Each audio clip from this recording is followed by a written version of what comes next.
Hey everyone, so in this video I'm going to be walking through my installation of a set of Speed Engineering long tube headers, as well as what comes with that, which is the fun of removing broken manifold studs. Pretty much all of these GMT 800 Silverados and Sierras are going to have that. I've got three, so two of them broke off right at the head of the bolt, which will make it pretty easy to extract. I'll just have to put a vice grips on there and back them out, I hope. If not, I can weld them. The third one, I didn't get so lucky. It broke deeper than the head. So, and it looks like it's right about where the cylinder head is. So, being that the cylinder head is aluminum, what I'm hoping is that I'll be able to put a nut on there and fill it all the way up with weld, and since it's a different material, it won't stick to the head and I'll be able to back it out. I've got the driver's fender out here, as you can see. That's so I can have access to where this broken bolt is, which is right up in here. Once I have the manifold out of the way, I should be able to sneak in there with the welder and make that happen. But we're gonna see what happens here. You know, if it doesn't go smooth, you're gonna see it. A couple other things before you start, I'd recommend soaking your bolts with some good penetrating oil. This is my favorite stuff for a job like this, Aerokroil, and also a $6 Amazon pistol grip is useful too. These are the headers. Again, Speed Engineering 1 3/4 inch stainless. This is what I would recommend you use for just about any mild street build. If you got something wild like 500 horsepower, heads cam 6 liter, something like that, then you might want to look at the 1 7/8, but otherwise this is what you want to go with.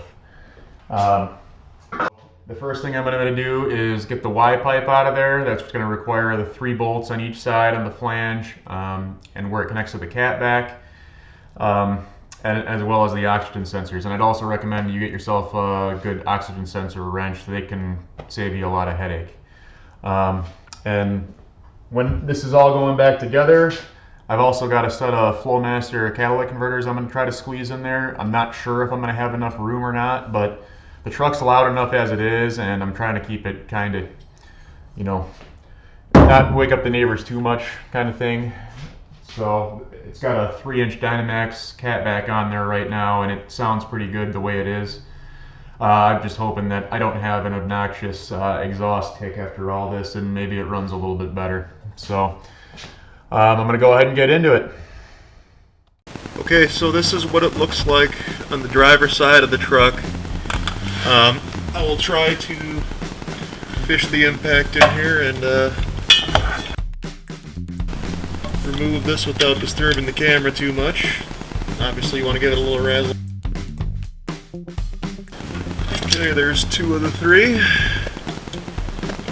think the third I might need. Let's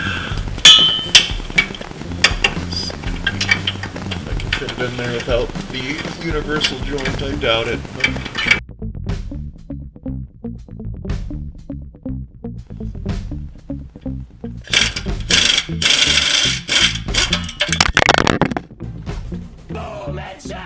Alright, this is the passenger side. Try to do it without dropping a bomb on the camera this time. See how that works.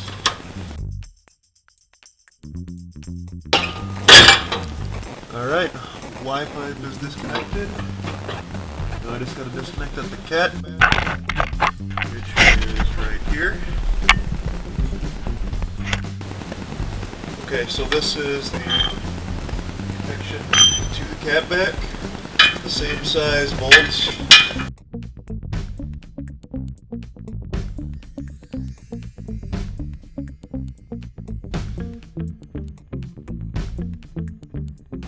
Alright, we're disconnected.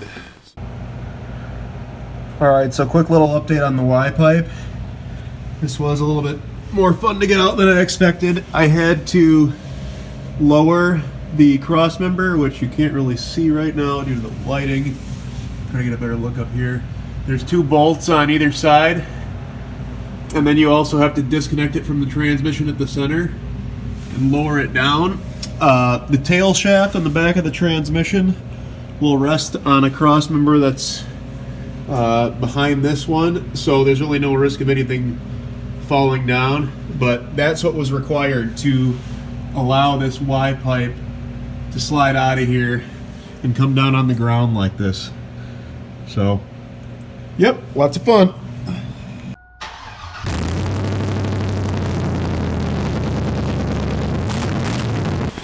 Alright, so the first thing we're going to do here is go ahead and disconnect our battery. That's a Vice Grip Garageism. If you haven't checked out that channel, I highly recommend it. And then we're going to go ahead and get rid of some of the other miscellaneous stuff that's in the way here. Probably this battery cable mount, spark plug wires, maybe the spark plugs. Haven't looked to see if the steering shaft will have to come out or not yet. I hope not. But we'll fall off that bridge when we get to it.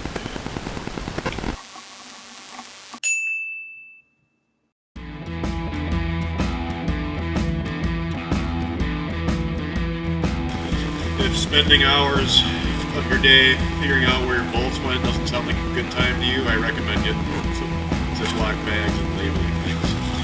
And then chuck them out of your way as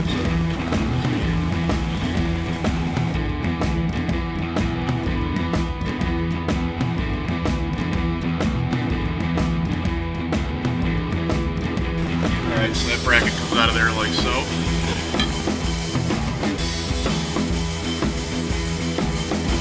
I always like to put gloves on after I hurt myself. That's usually the appropriate support.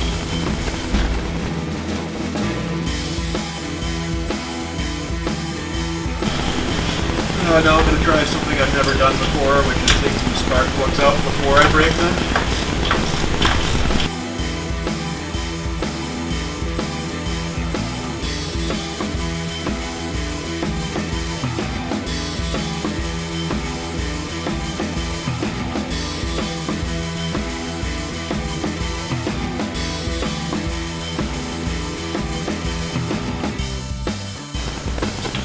Alright, that's the last spark plug, so now manifold comes out.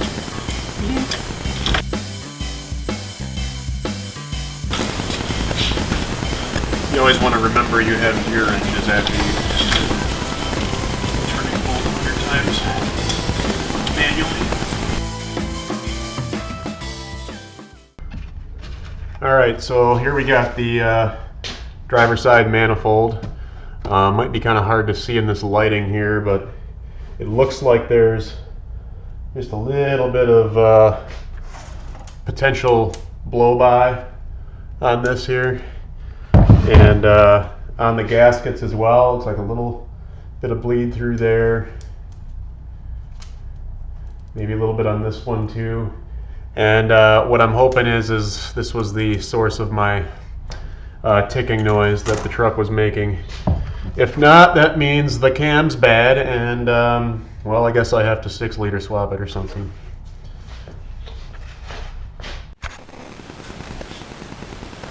Alright, so manifold's out of the way, and we got to deal with our first broken stud, which is right here. We're going to try the first method, which is high quality pair of vice grips.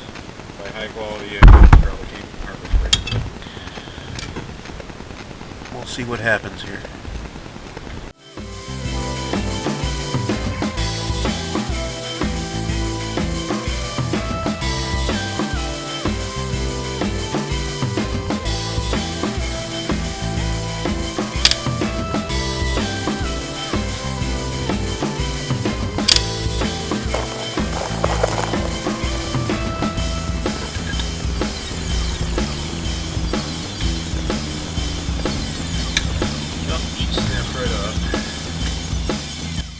Okay, so the first trick with the nut didn't work. What I'm going to try to do now is weld one of the broken studs from a different one onto this one.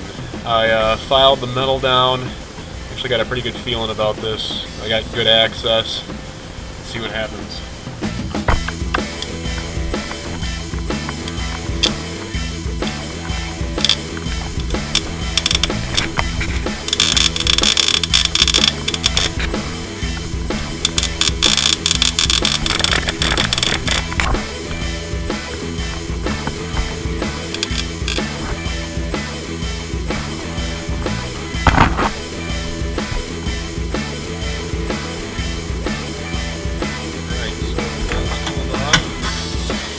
happens when we put a wrench on it.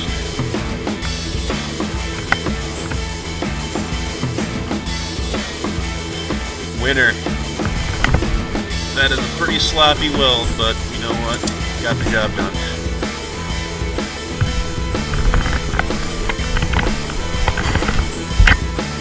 And there it is. She got it. So this is what I've done here. It's going to be a really tight fit to try to get weld in there like that. That's actually not the hole, it's the one back there, but I can't reach. So we'll see what happens here.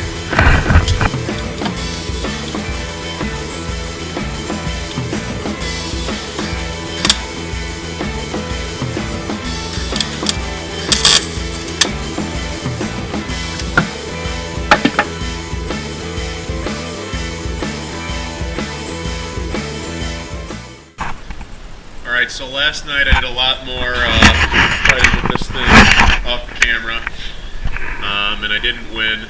Ain't nobody got time for that. I tried welding the bolt to it with the camera and the light out of the way, and it still didn't make a difference. It wasn't nearly strong enough to do anything. So it looks like what I'm going to have to do is use the clamp method. In place already. I didn't have to fight with that at all. Went right in. Didn't have to mess with the steering shaft or the front drive shaft, nothing. So that's pretty cool.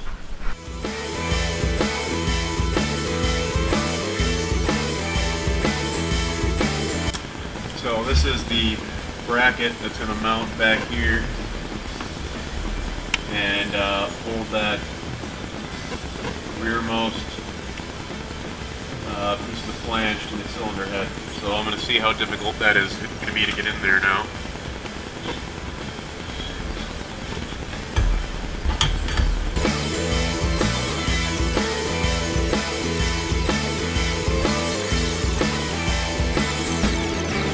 One eternity later.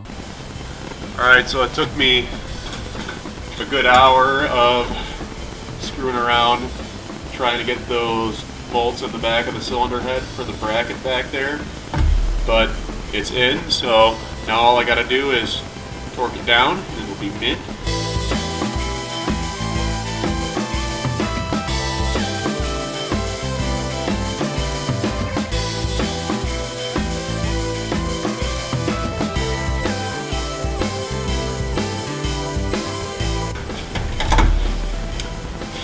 Well, I am definitely not impressed with these bolts that came with it. This one just rounded off like it was made out of butter.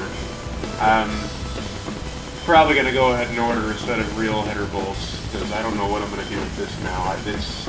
It won't spin either direction. I'm going to try to put a vice grip on it to get it out of there.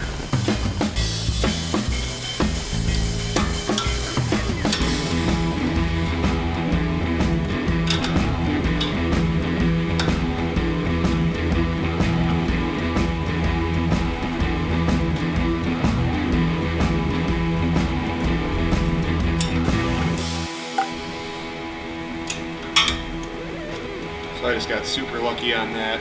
I think it barely held on enough to back out.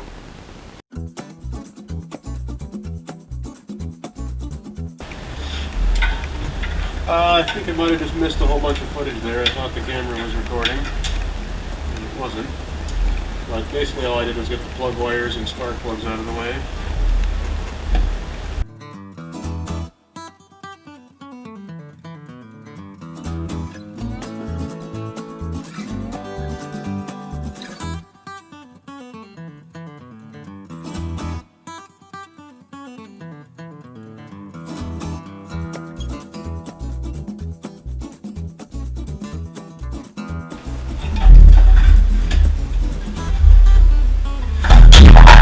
Carefully let that out like that. Get those gaskets out of here. Alright, now it's time to deal with that bundle of joy back there. Yay!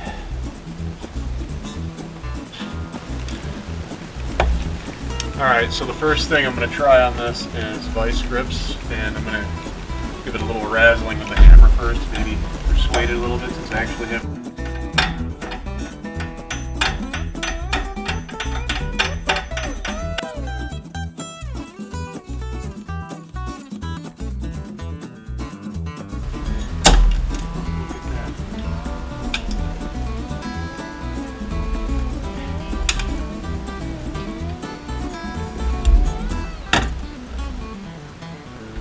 Beauty. Let's try sliding header in.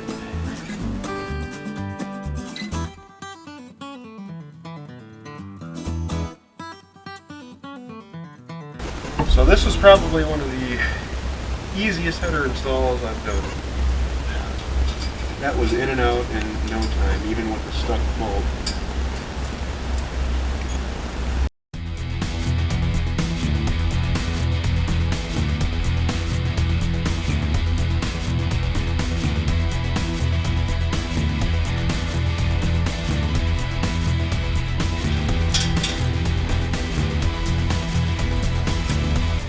Number on myself there.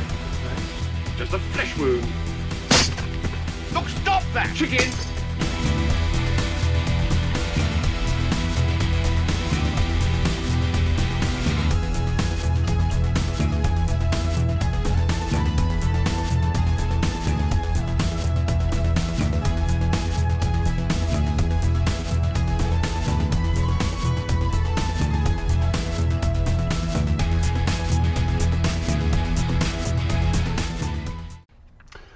Alright, so I got the headers in place and I'm about to start on the Y pipe. One of the first things I noticed here is that this piece they gave you, it doesn't have the pressed in studs that the stock Y pipe had. So I sourced some hardware here and we'll see how it works. First piece of the Y pipe's going to sit like that. By the way, I recommend these this style of clamp, not the kind that comes with the kit.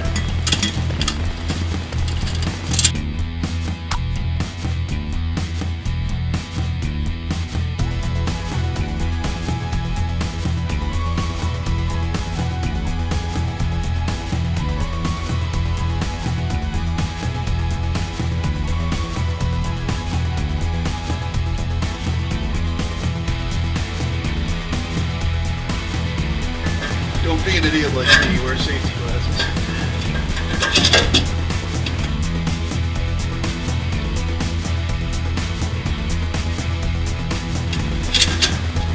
Alright.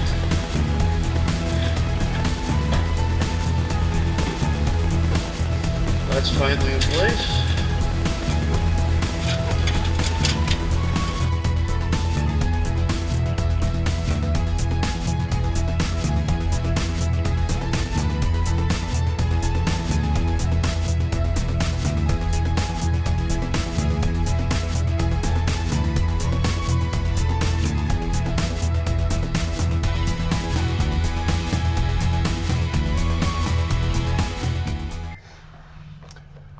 Alright, so I'm in the last couple steps of the project here, and looking at the original Y pipe, I realized I didn't want to fight with getting those oxygen sensors out, and it's probably due to replace them anyway, since this truck has about 125,000 miles on it now.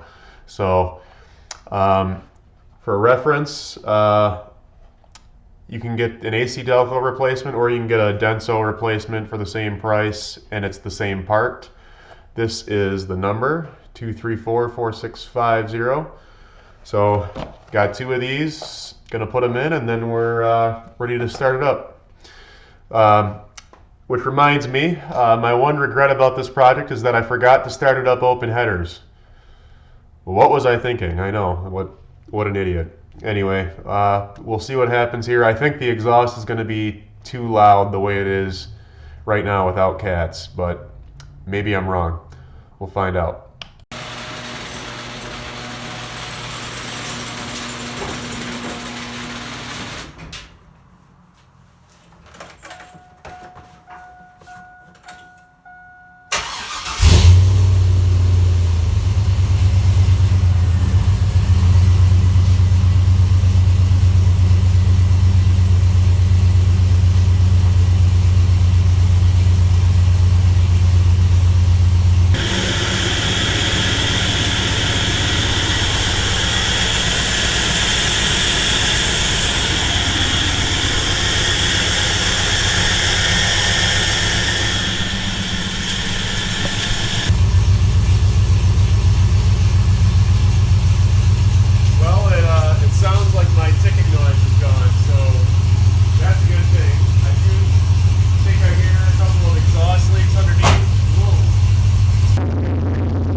Alright, this is our first test drive here. Let's see how she goes. It's definitely louder, but it's not as bad as I thought. And something's kind of screwing with the idle right now. It's probably adjusting to the new oxygen sensors. That and on top of there might actually be a leak somewhere, but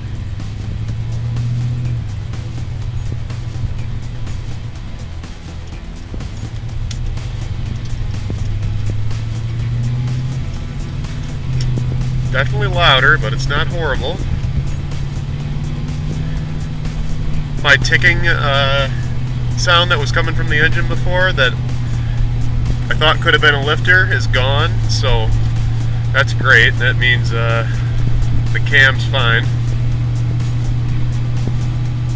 Exhaust is a little louder than I'd like, and it's also stinkier than I'd like, so I still think I'm probably going to put a cat in here, if not two. Depends if I can fit them in the Y pipe or not. I might have to just throw one in the mid pipe.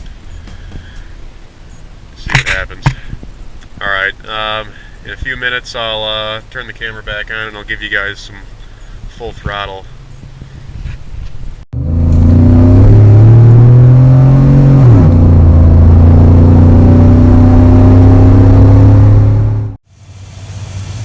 realize I never took a video here in the daylight or anything running.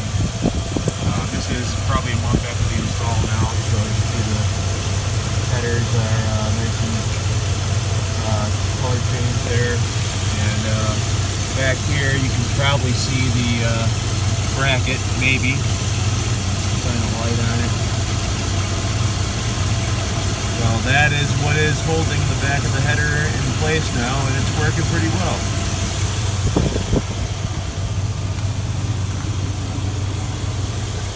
So again, this is about a month later. Still got no leaks. I do have new bolts I want to put in place there. In place of these cheap ones. Still got them in the truck here.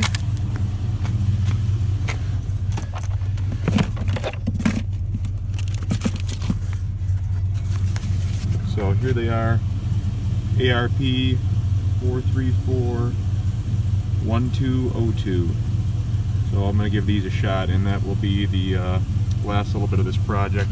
I also decided I am going to put just one cat in the exhaust ahead of the cat back. It will be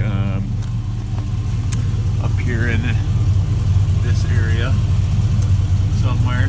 So, but overall, very happy with how this turned out. Even a month later, the truck's running great. I'll go for another ride right now and let you guys hear it.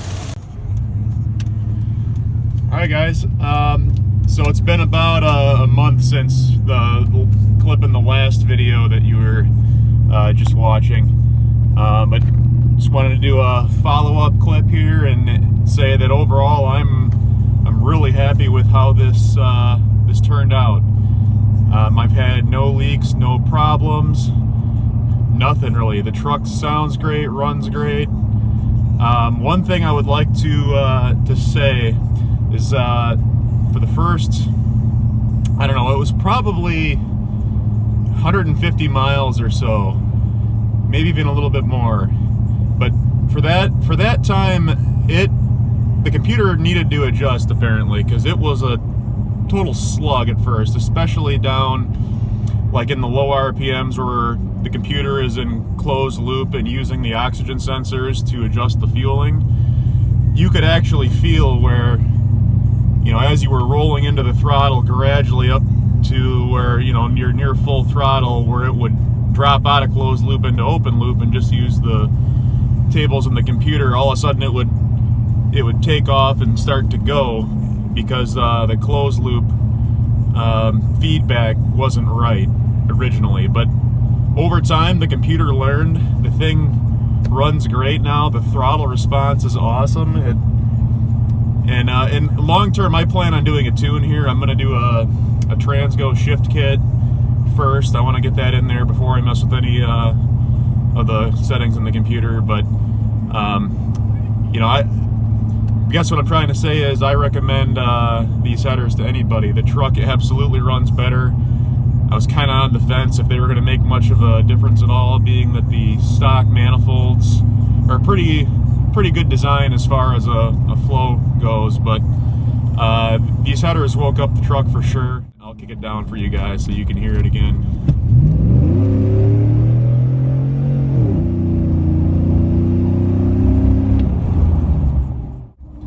Again, not going to be winning any races with the thing, but it sounds sweet, and I'm happy. So I learned a lot on this project, and especially with making video and all the quirks with cameras and sound, and I'm going to be a lot more conscious of that in the future. So maybe buy some new equipment and things of that nature. But hopefully you guys found this video informative, and if so, give it a like, and I'll see you guys next time. Thanks.